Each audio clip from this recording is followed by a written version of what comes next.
Hello students, welcome to my YouTube channel Hari the maths Guru.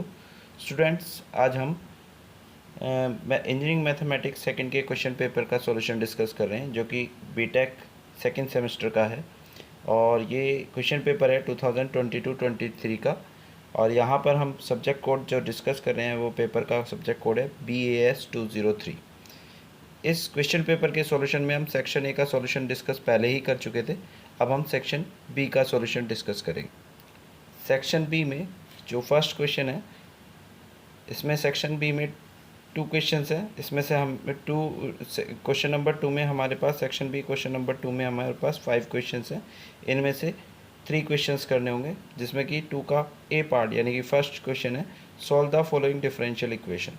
Differential equation is x square d square y upon d x square plus 2xy d y by d x minus 12y is equal to x cube log x. तो ये हमारी differential equation है जिसे हमें solve करना है। Solution discuss करते हैं इसका। तो जो ये क्वेश्चन है हमारे पास, डिफरेंशियल इक्वेशन सॉल्व करना है। Differential equation x square d square y upon d x square plus 2x d y by d x minus 12y is equal to x cube log x. ये differential equation हमें solve करनी है। तो अगर हम यहाँ पर ध्यान से देखें तो इक्वेशन में एक खास बात है इसमें कि हर टर्म में अगर x की पावर जितनी है उतने ही टाइम डेरिवेटिव प्रोडक्ट में इन्वॉल्व है। जैसे x की पावर यहाँ पर 2 है, 2 टाइम डेरिवेटिव है। x की पावर 1 है, यहाँ 1 टाइम डेरिवेटिव इनटू में। और यहाँ x की पावर 0 है और इसलिए x की पावर 0 है, इसलिए यहाँ पर डेरिवेटिव भी 0 टाइम है। तो अगर ऐसी इक्वेशन है तो वो Euler Kochi homogeneous differential equation होती है। इसको सॉल्व करने का प्रोसेस क्या होता है कि आप लोगों को इसे कांस्टेंट कोएफिशिएंट में कन्वर्ट करना होगा, तभी ये सॉल्व कर पाएंगे। कांस्टेंट कोएफिशिएंट में रिड्यूस करने के लिए एक सब्स्टिट्यूशन पुट करते हैं, x इक्वल ई की पावर जेड। और जिसकी वजह से अगर हम दोनों तरफ का लॉग लेंगे तो लॉग x किसके इक्वल हो जाएगा, z के। तो ये दोनों रिप्लेसमेंट हमें करने होंगे, यानी कि वेरिएबल को x से z में रिड्यूस करना होगा, जिसकी वजह से डेरिवेटिव भी x की रेस्पेक्ट में ना होकर z की रेस्पेक्ट में कन्वर्ट हो जाएगा। और इस सब्स्टिट्यूशन की वजह से x d y by d x किससे रिप्लेस हो जाता है, d y by d z, यानी कि डी कैपिटल वाई से। यहाँ कैपिटल डी रिप्रेजेंट कर रहा है derivative with respect to z को। और x square d square y upon d x square को किससे रिप्लेस कर देते हैं, d d minus 1 into y से। तो ये जब हम रिप्लेसमेंट यहाँ पर करेंगे, इसकी प्लेस पर आ जाएगा d into d minus 1 y. इसकी प्लेस पर x d y by d x की प्लेस पर आ जाएगा डी वाई। और ये बाकी सब सेम रहा। राइट साइड में x को रिप्लेस किया ई की पावर z से, तो ई की पावर z का क्यूब हो जाएगा ये एक्स क्यूब। और log x की प्लेस पर हमारा क्या आ जाएगा, z। तो ये हमारी डिफरेंशियल इक्वेशन बन जाती है। इसमें हमने y कॉमन लिया तो ये d into d minus 1 plus 2d minus 12 into y is equal to e to the power 3z into z यहाँ से आ जाए। अब यहाँ पर अगर हम इसे सिंप्लीफाई करें तो ये d square plus d minus 12 into y is equal to z to the power 3z बन जाता है। आप लोग यहाँ पर देख सकते हैं कि इस डिफरेंशियल इक्वेशन में जो ये फॉर्म बनकर नहीं तैयार हुई है, इसमें डेरिवेटिव ऑपरेटर डी के इंटू में यहाँ पर 1 है, यहाँ डी स्क्वायर के इंटू में भी 1 है, डी के इंटू में भी 1 है, और ये भी कांस्टेंट है। तो इसलिए सारे कोफिशिएंट कांस्टेंट है, तो ये कांस्टेंट कोफिशिएंट डिफरेंशियल इक्वेशन यहाँ पर हमारी बन चुकी है। इससे क्लियर होता है ये कांस्टेंट कोफिशिएंट डिफरेंशियल इक्वेशन। इसको सॉल्व करने के लिए हमें सी एफ और पी आई की रिक्वायरमेंट होती है। सी एफ के लिए पहले ऑक्सिलरी इक्वेशन बनानी होती है। ऑक्सिलरी इक्वेशन कैसे बनती है, जस्ट हमें डी को m से रिप्लेस करना होगा और y को 1 से रिप्लेस करना होगा। राइट हैंड साइड को हमें किससे, 0 से रिप्लेस करना होगा। तो वही हमने ऑक्सिलरी इक्वेशन बनाने के लिए किया, डी को m से रिप्लेस किया, y को 1 से और राइट हैंड साइड को 0 से। ऑक्सिलरी इक्वेशन बनती है m square plus m minus 12 equal to 0।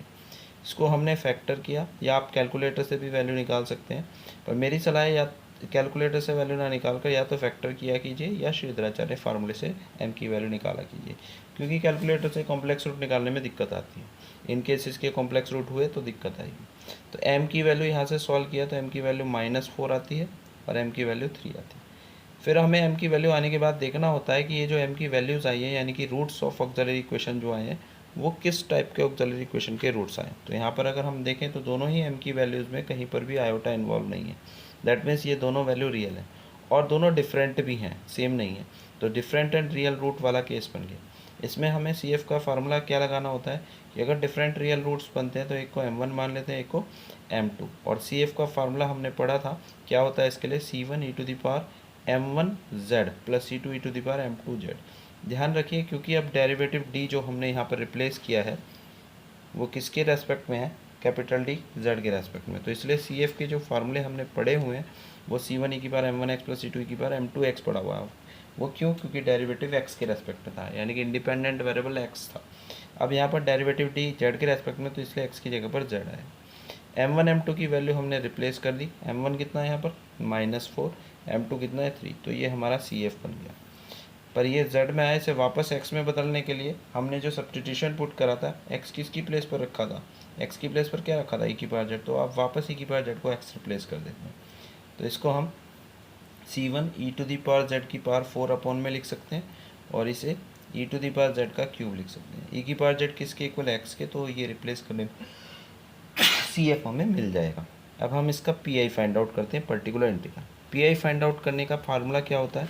अगर कोई भी डिफरेंशियल इक्वेशन इस फॉर्म में है, FD into y is equal to q, constant coefficient differential equation इस फॉर्म में है, तो PI का फार्मूला क्या होता है? PI इज इक्वल टू होता है 1 अपॉन जो y के इंटू में डेरिवेटिव ऑपरेटर है यानी कि FD into right side term. तो यहाँ पर हमारी जो डिफरेंशियल इक्वेशन ये फाइनल जिसे हम अब सॉल्व कर रहे हैं, ये वाली, इसमें y के इंटू में ये टोटल है, यानी कि FD का काम ये कर रहा है और Q का काम है। तो PI क्या हो जाएगा? 1 upon FD means DQ plus D minus 12 into right side term Q Z, that is Z into e⁻3z। अब इसका PI सॉल्व करना है भाई। जब हमें PI सॉल्व करना है, दो फंक्शन की प्रोडक्ट बन रही है, तो उसके लिए PI का क्या रूल पड़ा था कि जब आपके पास दो टर्म के इंटू हो जिसमें से एक टर्म e की पावर वाली हो, तो आपको क्लास में भी रूल बताया e की पावर वाली टर्म हो तो e का है, यानी कि e की वाली टर्म को निकाल कर बाहर फेंकना है। ये एक्स्ट्रा आ रहा है तो e का है, e को निकाल कर बाहर फेंकना है। और उसके लिए रूल क्या कहता है? e को निकाल कर बाहर फेंकेंगे, साथ ही साथ बाकी बचे में d को अगर e की पावर ax को बाहर फेंक दें तो d को d प्लस a से रिप्लेस कर देते हैं। तो e की पावर यहाँ पर कंपेयर करें तो az से a की प्लेस पर कितना है 3, तो इसको निकाल कर बाहर फेंकेंगे और d को किससे रिप्लेस कर देंगे? d प्लस a यानी कि d प्लस 3 से। तो अब यहाँ पर d प्लस 3 रिप्लेस किया, सिंप्लीफाई किया तो हमारा ये 1 upon D square plus 7d into Z बन जाता है। अब अगर हम इसे गौर से देखें तो ये हमारा PI का वो केस बन गया जिसमें कि 1 अपॉन डेरिवेटिव ऑपरेटर के साथ पॉलिनोमियल फंक्शन, z एक पॉलिनोमियल फंक्शन। तो उसके लिए PI का रूल हमने क्या डिस्कस किया था कि अपोन में जो ऑपरेटर ये होता है, इसमें d की लोएस्ट पावर को पहले कॉमन ले लेते हैं। तो यहाँ d स्क्वायर है, ये 7d है, तो मिनिमम पावर d की ये वाली टर्म है। तो इस टर्म को यानी कि टोटल टर्म में जो भी है प्लस माइनस साइन के साथ उसी को कॉमन ले लेते हैं, यानी कि 7d को कॉमन ले लेंगे।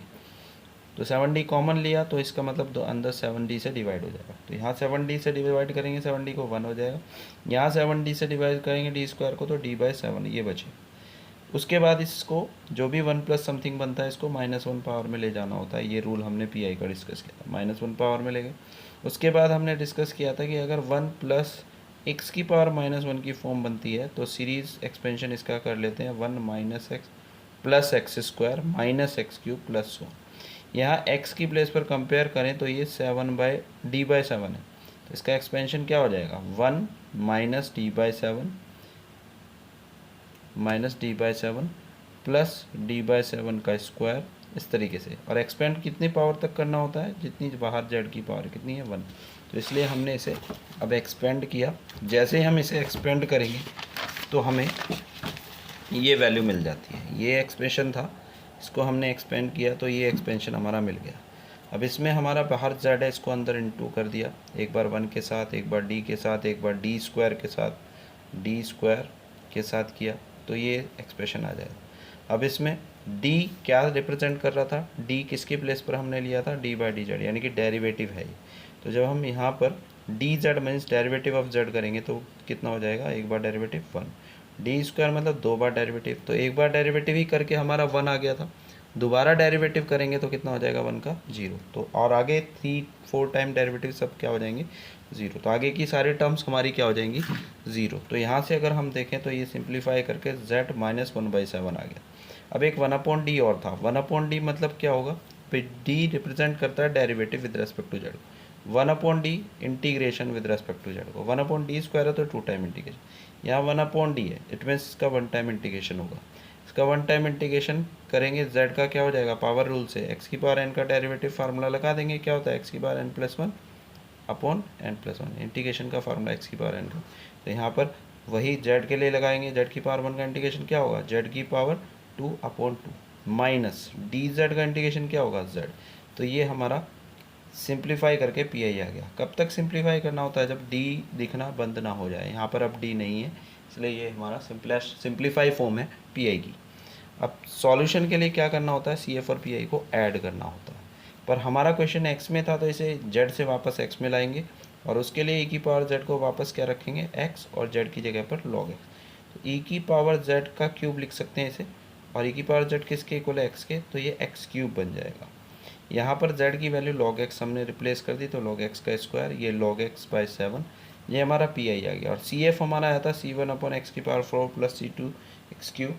पी आई हमारा ये है, दोनों को हमने ऐड कर दिया तो C F plus P I से सॉल्यूशन हमें फाइंड आउट हो गया। तो इस तरीके से हमें डिफरेंशियल इक्वेशन का सॉल्यूशन मिल जाता है। ये क्वेश्चन नंबर 2 का ए पार्ट सिंप्लीफाई हुआ। अब हम इसका देखते हैं क्वेश्चन नंबर 2 का ही बी पार्ट। क्वेश्चन कहता है find the Laplace transform of x cube into sine x. X cube into sine x ये हमारा है, x cube into sine x, इसका हमें क्या फाइंड आउट करना है, Laplace transform. Hence find out proof करने को कह रहा है integral 0 to infinity e to the power minus x x cube sine x d x is equal to 0 हमें प्रूफ करना है।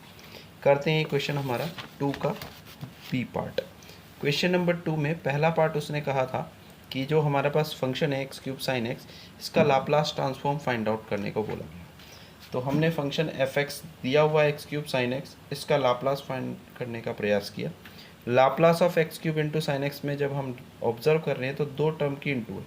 जब भी दो टर्म की इंटू का लाप्लास निकालना हो तो या तो क्वेश्चन में फर्स्ट शिफ्टिंग थ्योरम लगती है या t to the power n से मल्टीप्लाई वाला फार्मूला लगता है। यहाँ पर हमारा टी की जगह पर एक्स है, तो एक्स की पावर एन से मल्टीप्लाई वाला फार्मूला लग जाएगा। क्या पढ़ा था हमने फार्मूला टी की पावर एन से मल्टीप्लाई का, कि अगर फंक्शन टी की power n into f t का फंक्शन है तो जितनी टी की पावर है पहले तो टी की पावर को छोड़कर बाकी का लाप्लास निकाल लेते हैं, यानी कि एफ टी का। फिर जो आ जाएगा लाप्लास, उसका जितनी टी की पावर है, एन पावर है तो एन बार डेरिवेटिव करेंगे एस के रेस्पेक्ट में, इंटू -1 की पावर जितना टी की पावर। ऐसे ही इसका करना है तो फार्मूले के अकॉर्डिंग पहले एक्स की पावर टर्म को छोड़ देंगे, बाकी जो बचा है यानी कि साइन टी का पहले लाप्लास निकालेंगे। जो इसका आंसर आएगा उसका कितनी पावर है यहाँ पर 3, तो 3 बार डेरिवेटिव करेंगे एस के रेस्पेक्ट में, इंटू -1 की पावर, क्योंकि 3 पावर थी तो -1 की पावर 3। फार्मूला यही कहता है। अब लाप्लास ऑफ साइन टी का फार्मूला हम जानते हैं, साइन ए टी का लाप्लास होता है a/s² प्लस a²। कंपेयर करें तो यहाँ पर साइन ए टी को साइन एक्स से, तो a की प्लेस पर आपको क्या दिखता है 1, तो साइन एक्स का लाप्लास क्या हो जाएगा 1/s² plus 1² means 1/s² plus 1। और फिर इसका 3 टाइम डेरिवेटिव, -1 की पावर 3 हम जानते हैं -1 होगा तो ये माइनस आ जाएगा। अब इसका 3 टाइम डेरिवेटिव किया, एक बार डेरिवेटिव करेंगे d/ds मैंने अलग निकाल लिया, 2 बार डेरिवेटिव बाहर छोड़ दिया। एक बार डेरिवेटिव करने के लिए इसे -1 पावर में लिया, तो x की पावर n वाले पावर फार्मूले से डेरिवेटिव करेंगे, -1 इंटू में आ जाएगा और पावर में से 1 माइनस होकर इसकी पावर -2 हो जाएगी। फिर इसका भी डेरिवेटिव होगा तो 2s, तो डेरिवेटिव करके 2s/s² प्लस 1 का होल स्क्वायर आ जाए। फिर अगेन डेरिवेटिव किया एक और बार क्वेश्चन रूल से, पहले denominator as it is 2s का डेरिवेटिव 2 माइनस फिर 2s एज इट इज़, इसका derivative 2 into s² plus 1 into 2s upon denominator का होल स्क्वायर। ये सिंप्लीफाई करके एक और डेरिवेटिव ख़त्म हुआ हमारा। फिर अगेन एक और डेरिवेटिव बचा हुआ है, इसको फिर कर लेंगे। तो इसको पहले सिंप्लीफाई किया अंदर ही अंदर, तो हम यहाँ से देख सकते हैं s² प्लस 1 इसमें से कॉमन आ रहा है, एक पावर s² प्लस 1 की कॉमन ली तो यहाँ 4 में से एक माइनस हो जाएगा, कॉमन लेने पर कट जाएगी एक पावर, तो यहाँ 3 रह जाएगा। और बाकी को हमने सिंप्लीफाई किया, s² प्लस 1 कॉमन लिया तो यहाँ बचेगा 2 इंटू s² प्लस 1, यहाँ से s² प्लस 1 कॉमन लिया तो 2 2 2 8 हो जाएगा इंटू s²। इसको सिंप्लीफाई करेंगे तो ये वैल्यू बन गई। अगेन एक और बार डेरिवेटिव करेंगे थर्ड टाइम, तो सिंप्लीफाई करके हमारे पास वैल्यू ये बन जाती है थर्ड टाइम डेरिवेटिव की, और ये ही हमारा लाप्लास ऑफ एफ एस हो जाएगा। तो क्वेश्चन में पहला पार्ट तो ये था कि Laplace of F S find out करना था। नेक्स्ट क्वेश्चन में पूछा गया था हमें ये इंटीग्रल इवेल्युएट करना है 0 to infinity e to the power minus x x cube sine x. और हमने लाप्लास ट्रांसफॉर्म में पढ़ा है कि लाप्लास का एक बेनिफिट ये भी है कि लाप्लास की हेल्प से हम इंटीग्रल इवेल्युएट कर सकते हैं जिनकी लिमिट 0 से इन्फिनिटी हो। तो उसके लिए करना क्या होता है कि जिस फंक्शन का हमें लाप्लास इंटीग्रल निकालना है, पहले उसका लाप्लास निकाल लेते हैं ई की पावर को छोड़कर बाकी टर्म का। तो हमने यहाँ पर यही काम किया था कि ये जो लाप्लास ऑफ एफ एक्स निकाला है, इसको लाप्लास की डेफिनेशन से हमने लाप्लास एफ टी का फार्मूला क्या पढ़ा हुआ है, वो पढ़ा है एफ टी का लाप्लास इक्वल टू होता है 0 to infinity integral e to the power minus s t f t d t. अब टी की जगह पर यहाँ एस है, एक्स है, तो ये लाप्लास ऑफ एफ एक्स किसके इक्वल हो जाएगा 0 टू इन्फिनेटिव, टी की जगह पर एक्स है तो e to the power minus s x f x d x. और ये इसको हम ये लिख सकते हैं लाप्लास की, और इसकी वैल्यू इसके इक्वल है।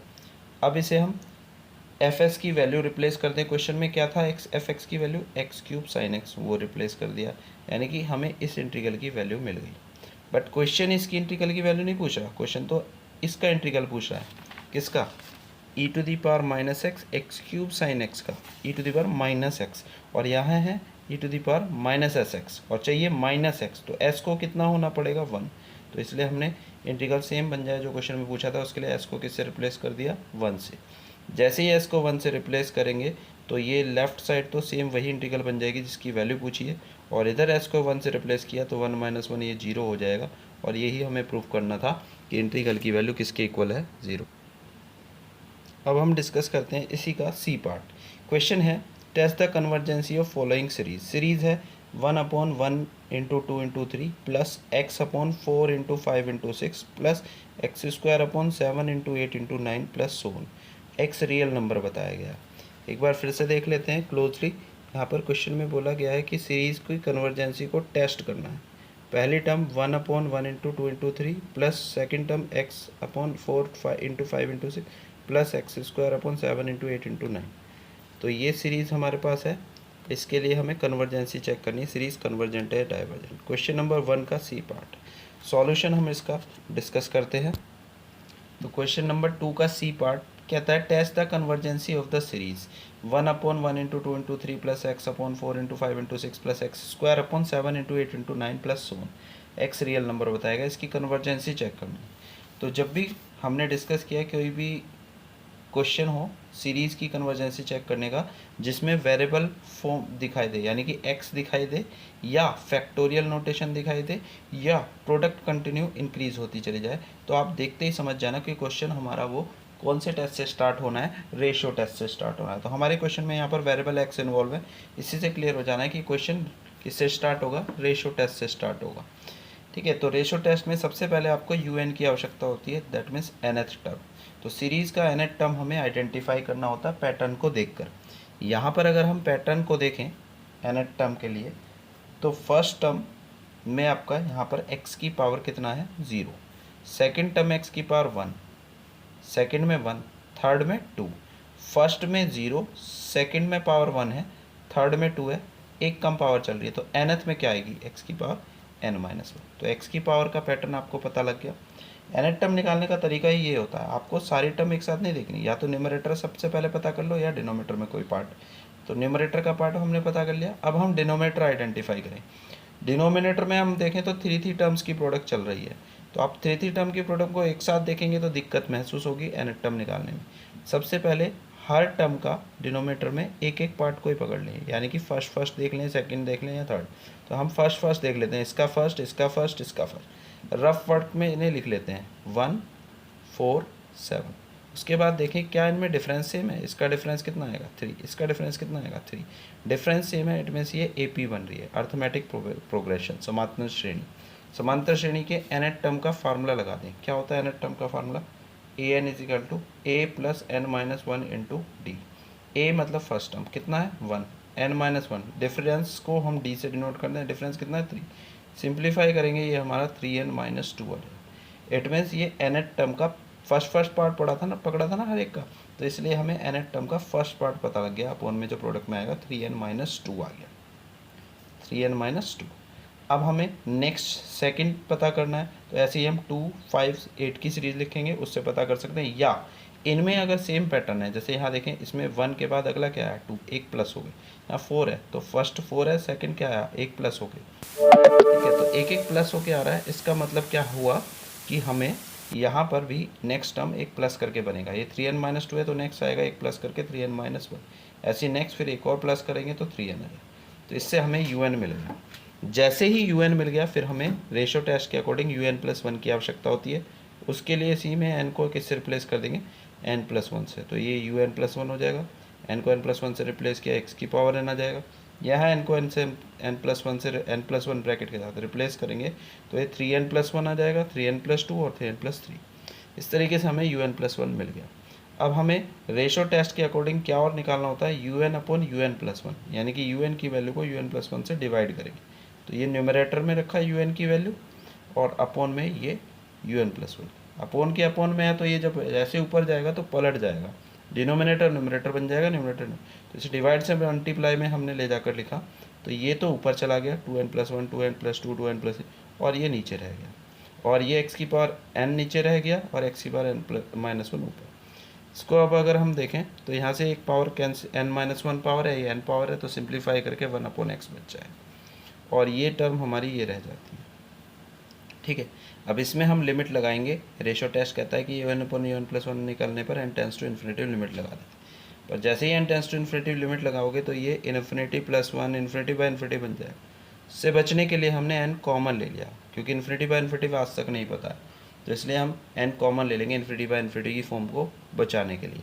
तो n इसमें से कॉमन लिया, एक n इसमें से कॉमन लिया, एक n इसमें से कॉमन लिया, तो n कॉमन लेने का मतलब अंदर n से डिवाइड हो जाएगा। तो जैसे ही हम n कॉमन लेंगे तो यहाँ आएगा अंदर डिवाइड n से होने पर 3+1/n, ये बन गया। इस वाले में जब n कॉमन लिया तो n से डिवाइड हो जाएगा 3+2/n, ये बन गया। इसमें n कॉमन लिया तो n से डिवाइड हो जाएगा तो ये बनेगा 3+3/n। ऐसे ही अपोन में भी कॉमन लिया एक n, तो ये हमारा n से n कटा, ये n से कॉमन आने वाला, ये भी कटा, ये से ही कटा, बाकी ये पार्ट बचा। अब इसमें n tends to infinity limit रख दी, जैसे इन्फिनेटिव रखेंगे तो ये 1/∞ बनेगा जो कि किसके इक्वल होगा, 0 के, तो यहाँ 3 बचेगा। यहाँ 2/∞ बनेगा, वो भी 0 हो जाएगा, 3/∞ ये भी, तो ये 3 × 3 × 3 बचेगा ऊपर, नीचे भी 3 × 3 × 3 बचेगा, और ये 1/x इंटू में था तो सिंप्लीफाई करके हमारा सिर्फ कितना बचेगा, 1/x बचेगा। ये कॉमन लिया तो वह n इन्फिनेटिव रखने पर 1/∞ ये 0 बना, 2/∞ ये 0 बना, 3/∞ ये 0 बना, तो 3 3 3 ऊपर बचेगा। ऐसे ही 3 × 3 × 3 नीचे बचेगा, और ये कैंसिल आउट होकर सिर्फ कितना आएगा, 1/x। अब रेशो टेस्ट क्या कहता है कि ये जो आंसर आया उसी को लिमिट जो सॉल्व करके आए उसे L मान लेते हैं, और यहाँ से 3 केस बनते हैं। रेशो टेस्ट कहता है कि अगर L ग्रेटर देन 1 है, कन्वर्जेंट होती है सीरीज अगर L ग्रेटर देन 1 है, पर ये जो L की वैल्यू आई है, अभी नंबर आती तो हम देखकर बता सकते थे 1 से छोटा है या बड़ा है, तो यहाँ पर नंबर नहीं है, ये कुछ वैल्यू होती, जैसे 2 आता तो हम बता देते 1 से बड़ा है, या 1/2 आता तो पता चलता 1 से छोटा है। तो अभी यहाँ पर डाउट है, तो इसलिए केसेस बनेंगे। पहला केस कन्वर्जेंट होगा अगर L ग्रेटर देन 1 है टेस्ट के अकॉर्डिंग, तो कन्वर्जेंट तब होता है जब L ग्रेटर देन 1 है, और L की वैल्यू हमारे पास क्या आई थी, 1/x, वो हमने रिप्लेस की, तो 1/x ग्रेटर देन 1 के केस में सीरीज़ क्या हो जाएगी, यानी कि कन्वर्जेंट। और 1/x ग्रेटर देन 1 कब होगा, जब x इधर डिवाइड से इनटू में जाएगा, यानी कि x लेस देन 1 पर कन्वर्जेंट हो गया, ये रिजल्ट बन गया। और डाइवर्जेंट कब होता है, जब लिमिट L की वैल्यू लेस देन 1 हो, और L कितना है हमारा 1/x, वो रिप्लेस किया, तो यहाँ से कंडीशन बनी 1/x लेस देन 1, या x डिवाइड से इनटू में जाएगा तो x ग्रेटर देन 1, तो x ग्रेटर देन 1 पर हमारा हो गया डाइवर्जेंट, x लेस देन 1 पर हो गया कन्वर्जेंट। और टेस्ट रेशो टेस्ट के अकॉर्डिंग ये टेस्ट फेल हो जाता है अगर L की वैल्यू किसके इक्वल हो, 1 के, और L हमारा क्या है यहाँ पर 1/x। अगर 1/x 1 के इक्वल होगा तो टेस्ट फेल हो जाएगा। 1/x equal to 1 means x equal to 1 पर टेस्ट क्या हो जाएगा, फेल। पर हमें क्वेश्चन में हर केस में रिजल्ट चाहिए होता है, तो x इक्वल टू 1 पर जो फेल हो रहा है उसमें भी इसे बताना पड़ेगा कन्वर्जेंट है या डाइवर्जेंट। फेल कौन हो रहा है, ये टेस्ट हो रहा है, ये टेस्ट नहीं बता पा रहा सीरीज कन्वर्जेंट है या डाइवर्जेंट, तो किसी और टेस्ट से इसकी वैल्यू निकालेंगे।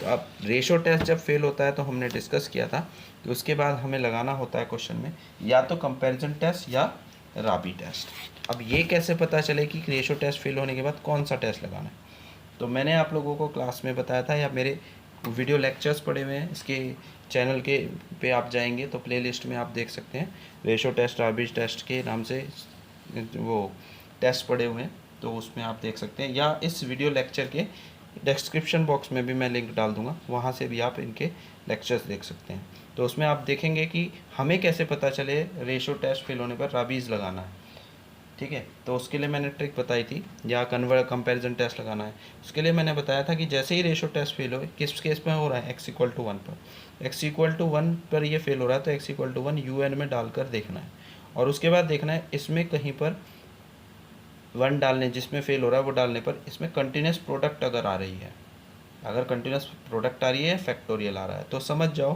कि ये क्वेश्चन रेशो टेस्ट से नहीं, राबी रेशो टेस्ट फेल होने के बाद कंपैरिजन नहीं राबीज से होगा। और अगर फैक्टोरियल नोटेशन नहीं आ रहा है या कंटिन्यूस प्रोडक्ट नहीं आ रही है, जैसे इसमें देखो x1 रखेंगे तो ये 3 ही टर्म बन रही है, लगातार प्रोडक्ट आगे तक बहुत सारी प्रोडक्ट 2n तक या n तक नहीं जा रही है, कंटिन्यूस सीरीज नहीं बन रही है, ठीक है, ना ही फैक्टोरियल है, तो इसलिए इसमें कौन सा टेस्ट लगाना पड़ेगा, कंपैरिजन टेस्ट। तो यहाँ पर हमारे क्वेश्चन में UN x इक्वल टू 1 पर ये बन रहा है, और इसे देखकर हमें समझ में आ रहा है इसमें तो 3 ही टर्म आ रही है, लगातार बहुत सारे टर्म नहीं बन रही है, तो इसलिए ये कंपैरिजन टेस्ट से होगा अब आगे रेशो टेस्ट फेल होने पर। तो कंपैरिजन टेस्ट के अकॉर्डिंग हमें क्या करना होता है भाई, न्यूमरेटर और डिनोमिनेटर से n कॉमन लेकर 1/n की पावर p जैसी टर्म कॉमन लेनी होती है और उसे VN मानकर नई सीरीज बनानी होती है कंपैरिजन टेस्ट के लिए। तो ऊपर से n है ही नहीं, अपोन में है, एक n इसमें से कॉमन आएगा, एक इसमें से और एक इसमें से, तो n³ कॉमन आ गया। ये n³ कॉमन आने के बाद जो ये 1/n की फॉर्म में कॉमन आया, इसी को हमें क्या लेना होता है, VN कंपैरिजन टेस्ट के अकॉर्डिंग। हमने ये VN ले लिया। अब कंपैरिजन टेस्ट क्या कहता है कि लिमिट निकालनी होती है UN/VN की n टेंड्स टू इन्फिनिटी पर। तो UN हमारा ये टोटल था, ये वैल्यू हो गई, और VN कितना 1/n³, इसको इससे डिवाइड किया तो 1/n³ से 1/n³ कैंसिल, बाकी ये बचता है। अब इसमें n tends to infinity limit लगाएंगे तो ये 3 - 2/n∞ ये तो 0 हो जाएगा, 3 - 1/n∞ ये भी 0 हो जाएगा, तो 3 × 3 × 3 यानी कि 1/27 आता है। कंपैरिजन टेस्ट ये कहता है कि ये जो भी आए उससे मतलब नहीं है, बस क्या आना चाहिए, नॉन जीरो एंड फाइनाइट, और वही हमारा आ रहा है। ये जीरो तो है नहीं, ना ही इनफाइनाइट, इसमें नॉन जीरो फाइनाइट है। नॉन जीरो फाइनाइट के केस में कंपैरिजन टेस्ट कहता है कि both series have same nature, यानी कि दोनों सीरीज कौन कौन सी जो दी थी सिग्मा UN वाली और जो हमने ये VN वाली बनाई, दोनों का नेचर सेम होगा, यानी कि या तो दोनों कन्वर्जेंट होगी या दोनों डाइवर्जेंट होगी। अब हमारे पास जो सीरीज़ हमने बट VN वाली जो सीरीज़ हमने बनाई है वो sigma VN equal to sigma 1/n³ है, और जो कि किसकी फॉर्म की है, 1/n⁻p की। और ये तो हमने पढ़ा है कि अगर 1/n⁻p की कोई सीरीज़ है तो उसमें p सीरीज़ टेस्ट लग जाता है। तो इसको इससे कंपेयर किया, p की वैल्यू हमें पावर से कंपेयर करके मिल रही है 3, और हमने p सीरीज़ में पढ़ा था कि 1/n⁻p की जो सीरीज़ है अगर p ग्रेटर देन 1 है तो कन्वर्जेंट होती है, और p 1 से छोटा या बराबर है तो डाइवर्जेंट होती है, और हमारा p 1 से बड़ा आ रहा है क्योंकि 3 आ रही है, और 1 से बड़ा है तो ये सीरीज़ क्या हो जाएगी, कन्वर्जेंट। और कंपैरिजन टेस्ट से हम पहले ही बता चुके थे कि both series have same nature, तो VN वाली अगर कन्वर्जेंट आ रही है तो हमारी क्वेश्चन वाली बाय कंपैरिजन टेस्ट UN वाली जो सीरीज़ है आल्सो वो भी क्या होगी, कन्वर्जेंट। ये सारा काम हमने किस केस में किया, सेकंड कन्वर्जेंट, और ये रिजल्ट किस केस के लिए आया, जब x बराबर 1 है। तो अगर फाइनल आंसर लिखें तो आपको एग्जाम में ऐसे लिखना है, case first convergent if x less than 1, divergent if x greater than 1 पर आया था, ये काम हम पहले कर चुके हैं, और कन्वर्जेंट फिर से आया किस केस में, x इक्वल टू 1। तो ये हमारा फाइनल आंसर हो जाएगा। तो इस सेक्शन में हमें 5 में से 3 क्वेश्चंस करने होते हैं, तो मैंने आपको यहाँ पर 5 में से 3 क्वेश्चंस बता दिए हैं। अभी इस सेक्शन के 2 क्वेश्चन और रह जाते हैं, 2 क्वेश्चंस और रह जाते हैं, उन्हें हम नेक्स्ट वीडियो में डिस्कस करेंगे। और इन क्वेश्चन पेपर्स के सॉल्यूशन को आप अच्छे से तैयार करेंगे तो 2 फ़ायदे होंगे। एटलीस्ट यूनिवर्सिटी एग्ज़ाम के लिए आप प्रीवियस 3 ईयर्स के क्वेश्चन पेपर, कम से कम 3 साल के क्वेश्चन पेपर को अच्छे से तैयार करके जाएं। ज़रूर आपको पिछले 3 साल के क्वेश्चन पेपर से क्वेश्चन यूनिवर्सिटी एग्ज़ाम में ज़रूर मिल जाएंगे। 70 नंबर का पेपर है, आराम से आपको उसमें से 30 नंबर का या 40 नंबर का पेपर उसमें से मिल जाएगा, यानी कि 50% से अबव का पेपर उसमें मिल ही जाना है, क्योंकि क्वेश्चन या तो वही रिपीट होंगे या उसी टाइप के होंगे। अगर आप प्रीवियस 3 ईयर के क्वेश्चन पेपर का सॉल्यूशन कर लेते हैं या देख लेते हैं या समझ लेते हैं तो आप यूनिवर्सिटी एग्ज़ाम के क्वेश्चन पेपर को आराम से कर पाएंगे।